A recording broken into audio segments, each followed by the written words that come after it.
Hey friends, it's me, Dan. I'm thinking this week about basically my guitar community, all of my friends out there who are possibly stuck at home doing the social distancing thing, or who are going to be doing it very soon. And I've been trying to come up with ways that I can help and contribute to this time.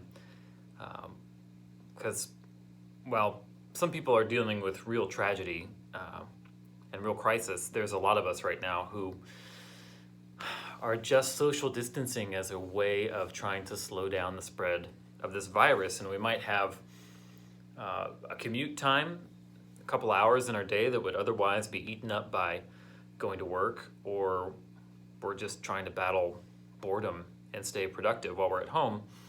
So I created something to help everybody, all the guitar players at least, have something to do, and a way to sort of build our guitar skills while we're also sheltering in place, if you will.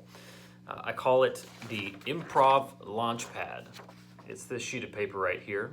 You can download it by clicking the link in the show notes. And what it is this is kind of an add-on to my regular practice of improvising for 10 or 15 minutes a day.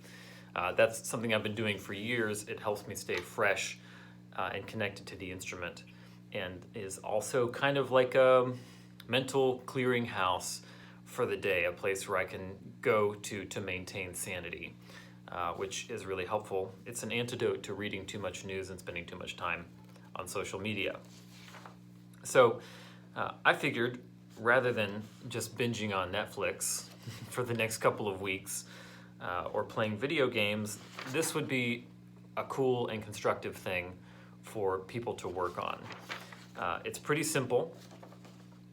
It is 3 columns. Each column has a different kind of parameter in it for your playing, and the way that you randomize it is you roll a pair of dice for each column, and that generates your improv prompt.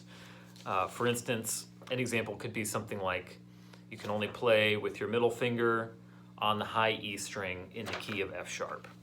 And so what this does is, if you don't improvise very much and you want to start building that muscle of being able to just sit down and play the guitar, it gives you a jumping off point, because if you've never done it before, it can be a little intimidating to merely begin.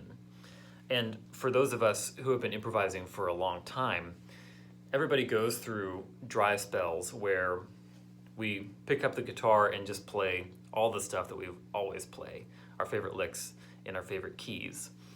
And this gives us an opportunity to break out of that rut, because it's going to challenge you to do things that you don't normally do on the guitar.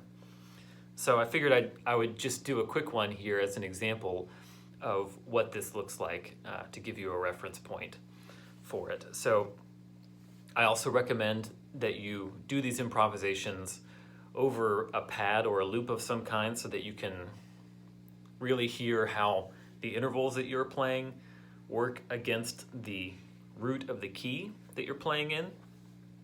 And if you don't have a looper or some device that can generate a pad like that, I've recorded a pad for each of the 12 keys that's in a SoundCloud playlist, which you can also find in the show notes here. So let's dive in. I'm going to do an improv for you, a guided improv for you. First roll, let's see, I got a 10, so that means I'm going to focus on hammer-ons. I got a 4, that means it's going to be hammer-ons on the G string only. And here comes the whammy. Let's see what key we're going to be in. In the key of C sharp. Okay. So focus on hammer-ons on the G string only in the key of C sharp. So I'm going to do C sharp minor probably.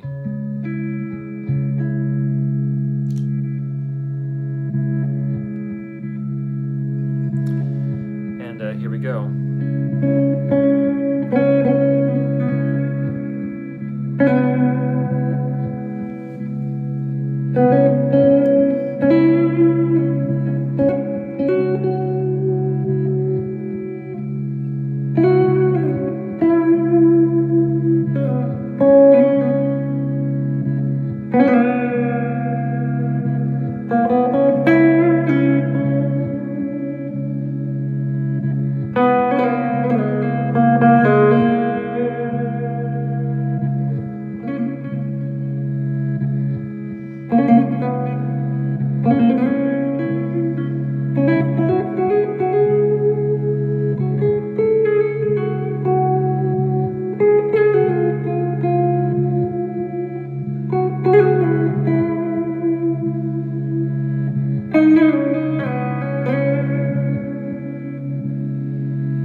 as short as that. When you're just beginning to improvise, it's important to do it for a little bit of time. Don't be bummed if you can only go for a minute or so. If you want to play for longer, you can also use this as a jumping off point for other ideas. Some interesting things that I've noticed as I've been challenging myself with these different prompts is if I'm on a single string, I tend to start thinking about, well, how can I play thematically or imply chord changes?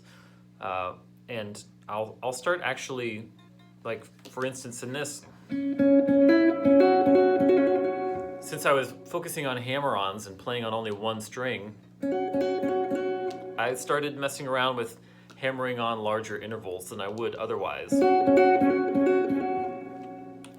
And being restricted in this way kind of pushes me towards things I wouldn't normally do, but then I know will begin to show up in my regular playing as I practice these interesting little conundrums for myself. So I hope you download this. I hope you use it and apply it. I think it's really fun. It's been really fruitful for me as I have been creating it and practicing using it to see if it actually works. It's actually really neat. So download it, enjoy it, use it. If you feel so motivated and you record yourself, which I always recommend because it's good to be able to stand outside of your playing and hear what you're doing.